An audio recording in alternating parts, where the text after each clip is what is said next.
Hiya! Welcome! Now, for those who have been a subscriber and a viewer to my channel for longer than, say, 2 minutes, will know how much I love music. And I also love live music, as in concerts, or at least albums or recordings that have been made at live concerts. Now, I've been to a few gigs over the past 20-25 years. I'm not really a hardcore gig attendee. For me, I prefer music to be in the home. I just like to listen to stuff while at home, all my favourite artists, and for me, music is something best enjoyed here. But I have been to a few gigs, usually when it's an artist that I've really wanted to see, or it's been a special occasion, or I've been invited by a friend or whatever. One of my favourite things regarding listening to music at home is listening to live albums of concerts and gigs. I've got quite a few in my collection.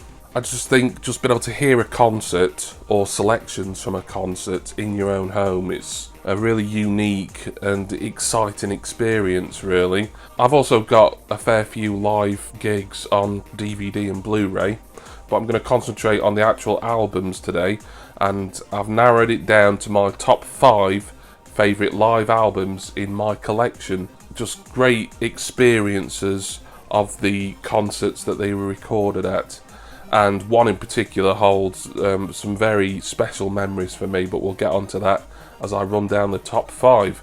And I'll start, of course, in descending order with my number 5 live album in my collection, and it is Pandemonium by the Pet Shop Boys. This was recorded at the O2 Arena in London, England, of course, on the 21st of December 2009, and then this CD came out in 2010. I say CD, this is actually a DVD and CD set. It's just packaged to look like a standard album, but the CD is there, and there is the DVD there. When you look at the set listing for this, it is kind of like a Pet Shop Boys greatest hits gig, really. They've performed things like Can You Forgive Her, Go West, Always on My Mind, King's Cross, which isn't a single of theirs, it's an album track, but it's one of my all-time favourite Pet Shop Boys songs. A lot of their biggest, best-known stuff on here. For me, the Pet Shop Boys, I don't really think of them as a live act, even though they've toured quite a lot over the past 20 years or so. Pet Shop Boys are an act I would like to see live still, I think, because although just like two guys, one guy singing and another guy playing the keyboard and not moving very much doesn't sound very exciting, they always put on a spectacular, really, and lots of lights and dancers and video graphics and everything for their live shows. I opened in the mail a Pet Shop Boys Blu-ray and CD live show in a Sanctum not so long ago, so check that out in my music collecting playlist. I think the DVD is a little more exciting than the CD in this case, but it's such a great gig, loads of energy, some of my favourite Pet Shop Boys songs performed here, that I have to give Pandemonium from the O2 Arena in 2009 the number 5 position. My number 4 favourite live album of all time is Familiar to Millions by Oasis, and here I have the mini disc version, which is a little bit of a rarity. I managed to find this at a fairly reasonable price. I was very happy to, as this can fetch quite a lot on the second-hand market. This is available in numerous formats, and this will be the only live album on mini disc that I show you today. Now, I only listened to this again yesterday as kind of like a little bit of prep for this video, and also just because I hadn't listened to this in a long time. I think not since I originally bought this almost 3 years ago. And the energy in these gigs, which were recorded at Wembley Stadium in summer 2000, it's off the charts, really. If you think that these Wembley dates took place 4 years after Nebworth, Oasis's famous, was it 2 nights, playing to like 500,000 people at Nebworth. A lot of people say that was Oasis at their peak. It was kind of like a downhill slope after that, and I've kind of said similar myself. But when you put Familiar to Millions on, and you listen to that crowd going absolutely apeshit when Fucking in the Bushes starts being played. I mean, this came out after Oasis's fourth album, Standing on the Shoulder of Giants, which at the time of release, I was collecting Oasis back then and I got it and I didn't like it, but I've got it again since in more recent years on minidisc, and it's actually a pretty good album. I think I underrated it at the time. There isn't an awful lot from that album on here, but there is some, namely the singles that are off there. Go Let It Out, Who Feels Love. And there's also, it's like a greatest hits set again here really, with stuff like Wonderwall, Don't Look Back in Anger, Roll With It. If you're not an Oasis fan, it's a little bit difficult to listen to because of these sort of sweary ad-libs from Liam. It's not an essential listen for anyone who isn't a hardcore Oasis fan, but it is just a gig or a series of gigs. I think they picked tracks from at least a couple of nights at Wembley, possibly even more than two. They just sound like what a few years previous they were saying they were, the biggest band in the world, even though by this point, the summer of 2000, really you have to say that Oasis, they kind of had their day really as the biggest band in Britain at least, but they still sound like it in this, and that's what excites me. And it's a great 2-disc in this mini-disc case experience, familiar to millions. My third favourite live album of all time is 101 by Depeche Mode. Now then, I always forget which year this was recorded. It will be 1988. It was at the Rose Bowl, I think it was, in Pasadena, California. Wow. I mean, for me, you have to watch the documentary movie that accompanies this. A lot of people, more hardcore Depeche fans than me, will say, oh, 101, the movie, is kind of disappointing because there's too much footage of the Depeche Mode fans and not enough of the band. And I understand that. I myself happen to think it's a great documentary regardless. But I don't think there can be any complaints from any Depeche Mode fan about just what a phenomenal live album 101 is. It is just a phenomenal live experience. And what I love about this is Depeche Mode, throughout the 80s in Britain, they've sort of been lumped alongside acts that, for me, were just so inferior to Depeche Mode.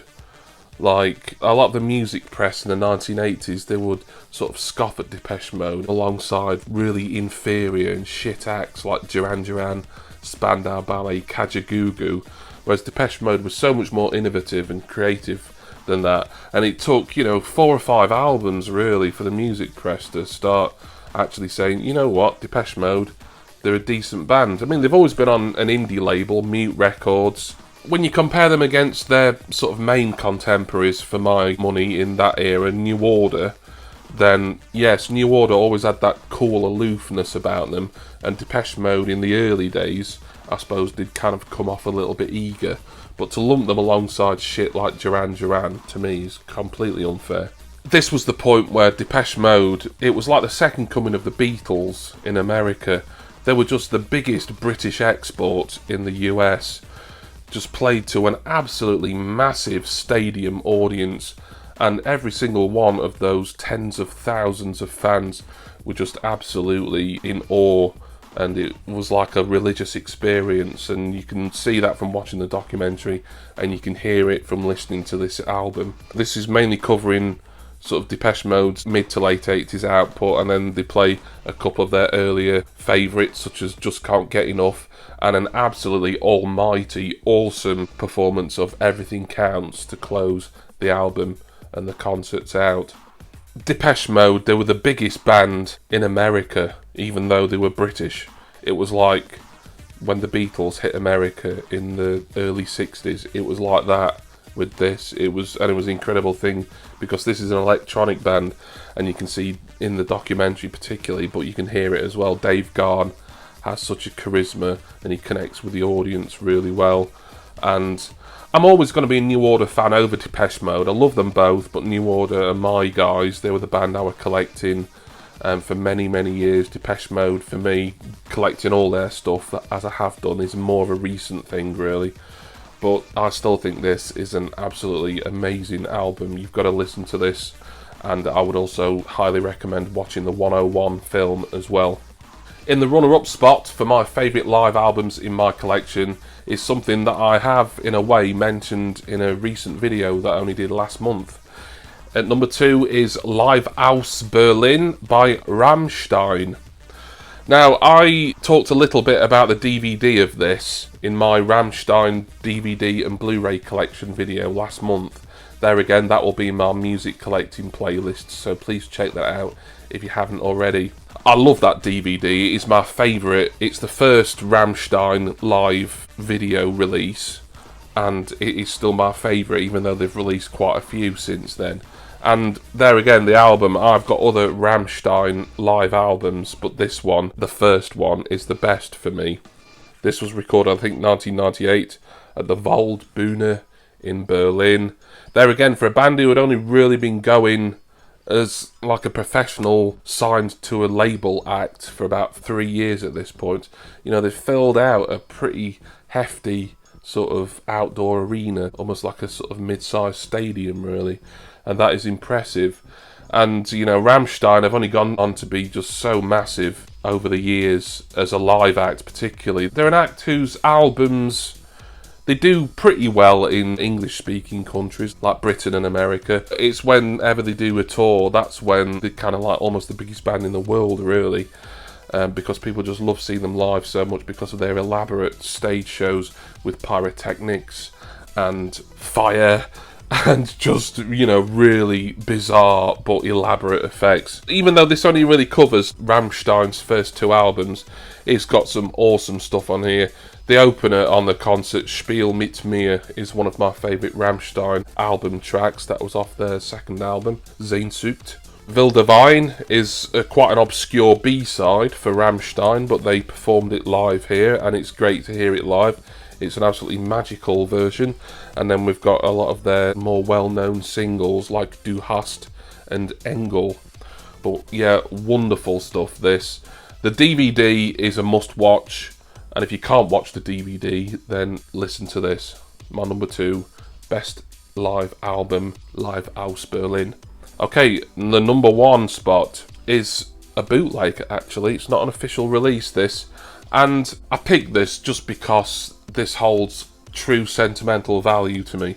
And this is the gig from Wolverhampton Civic Hall by New Order.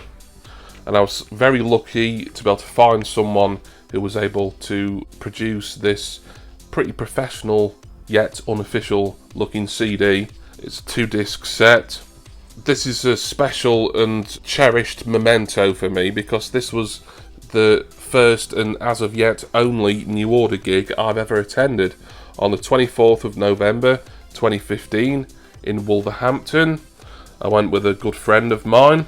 I've got a lot of New Order. I collect everything they do, and for a long time I was collecting as many live bootleg CDs as possible.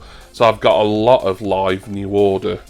And I will admit, both officially and unofficially, I've got better quality CDs, better quality albums than this. The quality on this is decent. It's very listenable. It's just like a lot of live stuff, especially stuff that's sort of recorded under the counter, so to speak. Some things sound better than others, but I had to pick this as my number 1 because this was the gig I was at. It's the only time so far in my life I've been able to see my all-time favourite band, New Order. I mean, I've loved New Order for 30 years now. More, really. One of my bucket list goals was to see them in concert at some point. I'd seen Monaco, which was Peter Hook's side project, or one of his side projects, back in 1997 in Sheffield. That was an amazing gig, and that kind of was good enough for a little while. And then a year later, New Order themselves got back together after a break of a few years, and they were supposed to be playing the Phoenix Festival. The Phoenix Festival got cancelled. They were instead booked at Reading. I was unable to get to the Reading Festival. I just didn't get around to seeing them, and then they toured sort of on and off over the 2000s, and it wasn't until 2015 that I was able to finally get tickets to see my all-time favourite band, and this was the gig. You know, I put this on and I can sort of close my eyes and pinpoint where I was standing and what I was doing and how excited I was during certain points. I may have some footage of the Wolverhampton gig. If I have, I will insert it here.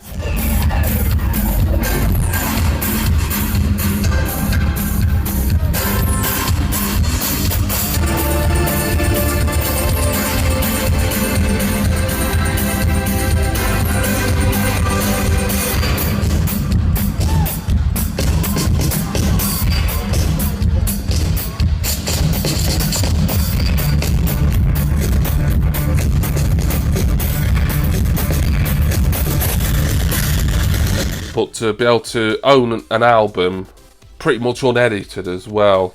You know, you can even hear all the crowd sort of shuffling around and chatting to each other and whooping and hollering during the break between the end of the normal gig and the start of the encore section. Just absolutely magical to be able to get this. And when I saw that I was able to get this off a great guy that I know on Facebook who does a lot of these bootleg CDs, and yeah, whether you agree with the concept of bootlegs or not, people want to hear a live experience, and it's impossible for all acts and singers to be able to release every single gig that they've ever done as an official live recording. Acts and record labels don't have the facilities to be able to release this stuff officially.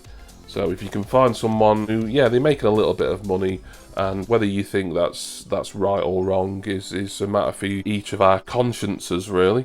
Personally delighted that I was able to get this. I've got better New Order live albums. There's some great official ones. I've got some really high quality unofficial ones as well. And this, I would say, the quality is very good. It's certainly listenable, but it's just more of a memento than me, and that's why this will probably always be my favourite live album in my collection. So there we are. That is it. My top 5 favourite live albums, and looking at the time on this video, I've waffled on quite a while, so I'm going to see if I can try and edit some of this down, and I hope this wasn't too dull and boring and dry for you, but I love talking about music. And if you like talking about music as well, then please leave me some comments in the comment section. Tell me if you've got a favourite live album or live recording, and if you've not, but you do like music and like going to gigs, tell me what your favourite ever gig was, or which band or artist you like going to see in concert regularly. All comments are always much appreciated. I want to say thank you to all of my subscribers and all of my patrons, and will you please join me next time for my next music related video. Cheers everyone. See ya!